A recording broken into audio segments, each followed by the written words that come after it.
Bang Noel, tadi Mas Adi Pray bilang ini bisa memberikan insentif negatif, kemudian juga ada pengamat politik lainnya, Rocky Gerung, bilang malahan Ade Armando ini jadi beban buat PSI serta beban buat capres-cawapres yang didukung, yakni Prabowo Gibran. Apa tanggapan Anda soal ini?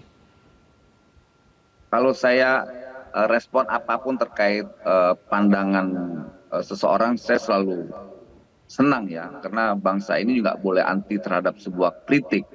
Ada orang yang mengkritik Rocky Gerung, ada yang orang mengkritik Ade Armando, ada yang suka dengan pandangan Ade Armando, ada yang menolak. Menurut saya itu hal yang biasa. Kita tidak boleh hanya setia pada satu pandangan. Kita harus juga setia terhadap sebuah perbedaan pandangan.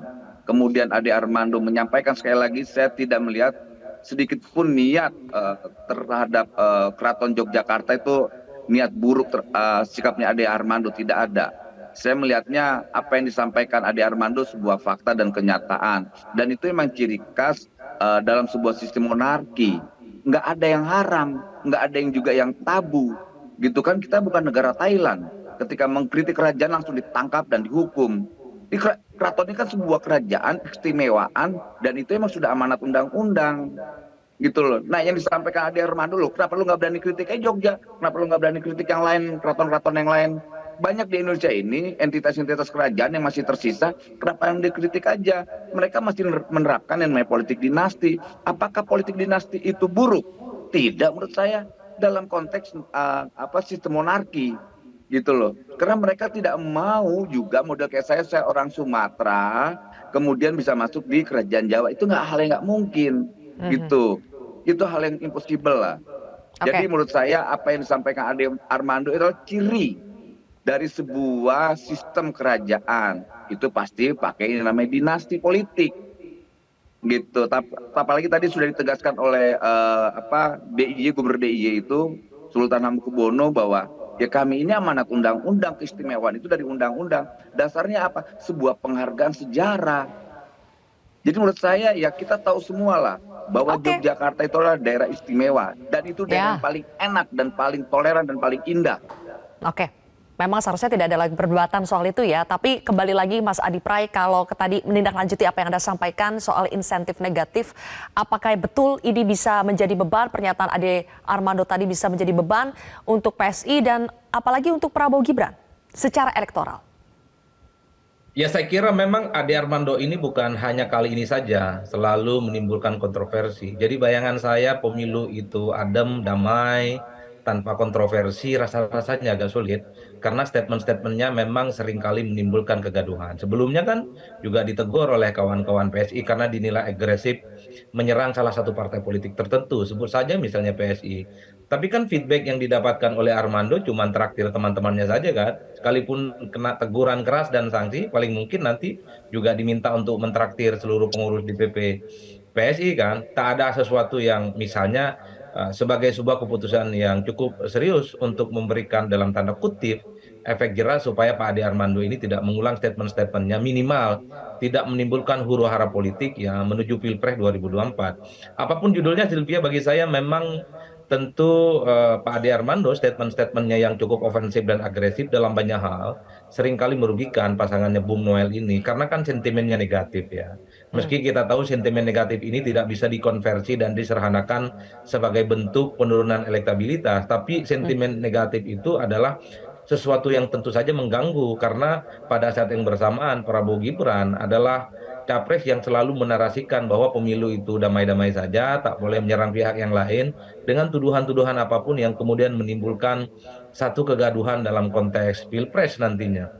Oleh karena itu saya bersepakat kalau ada yang mengatakan bahwa dalam beberapa hal Pak Ade Armando statement-statementnya memang menjadi benalu, menjadi beban, dan bahkan Hmm. ini ya menjadi sesuatu yang kontraproduktif yang saya kira Bung Noel dan kawan-kawan layak untuk dievaluasi bahwa apapun yang dilakukan oleh Pak Ade Armando ini kan tidak mewakili siapapun. Tapi ingat, Oke. publik itu tak akan berhenti bahwa Pak Ade Armando ini wajahnya banyak. Ada wajah PSI dan wajah pendukung Jokowi, dan yang paling penting adalah wajah pendukungnya Pak Prabowo dan Gibran. Dan kalau Oke. kita melihat medsos per hari ini gitu ya, termasuk yang kemarin, ini kan diamplifikasi, disebutkan ini nih kalau pendukungnya Prabowo dan Gibran ngomongnya saja santuy, ngomongnya saja riang gembira, tapi kemudian para supporter dan pendukungnya di mana-mana bikin keributan dengan statement-statement yang justru membuat situasi politik semakin tidak kondusif.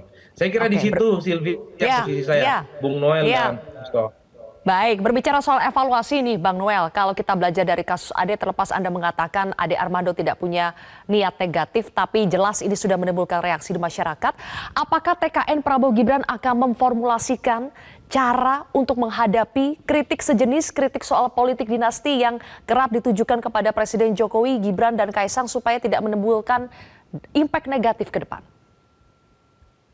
Ya, sebagai bahan evaluasi mungkin kita akan melakukan evaluasi, tapi yang jelas karena kita bicara tentang fokus menang, ya kita fokus menang aja dengan politik riang gembira, santuy dan sebagainya. Kemudian ada orang di luar sana terlalu reaksioner merespon apa yang disampaikan oleh Ade Armando, ya biarkanlah.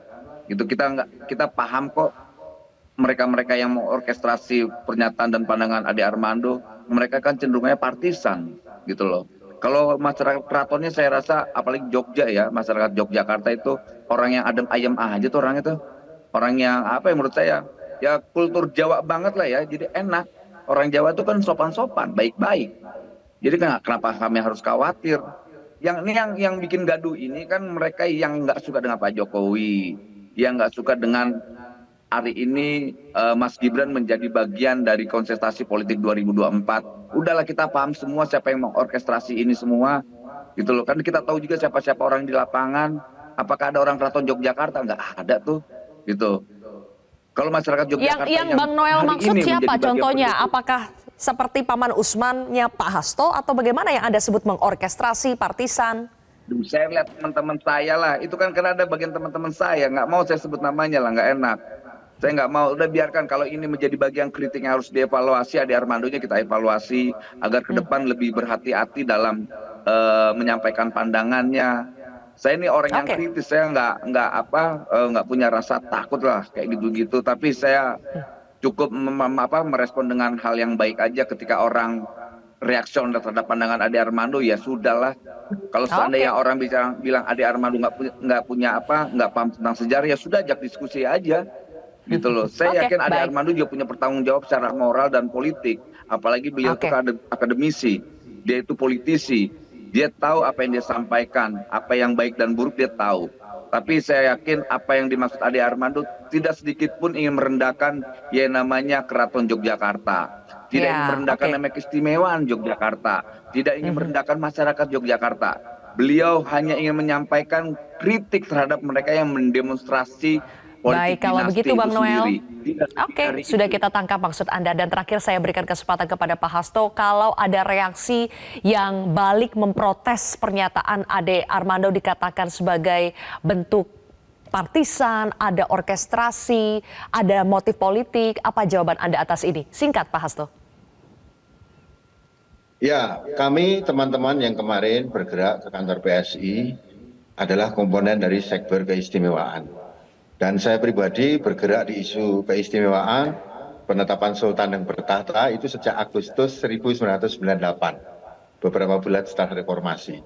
Banyak saksi yang masih hidup, ada teman-teman yang ada di timnya Mas Caimin, bahkan juga ada di partai pendukungnya